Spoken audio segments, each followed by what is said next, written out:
This video is going to help you learn the forward and back bachata step for men. Let's begin. We are going to start with our left foot and step forward.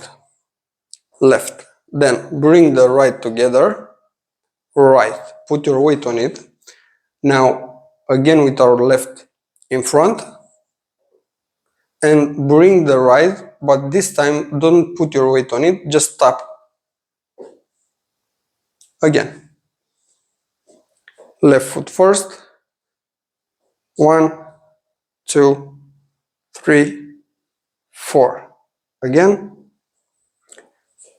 And left, right, left, right. Again. And 1, 2, 3, 4. Now, this is half a step. Let's go back.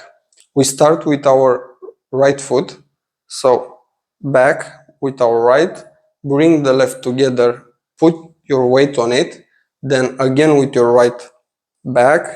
And this time when you bring the left, just tap with it. And don't put your weight on it. Just tap. Again. Right foot first.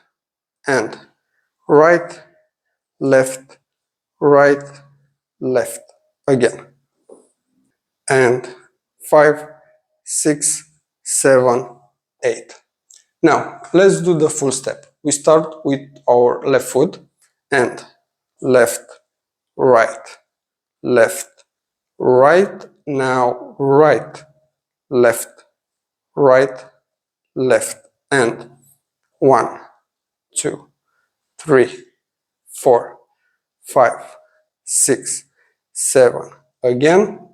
1, 2, 3, 4, 5, 6, 7. Last time. 1, 2, 3, 4, 5, 6, 7, 8.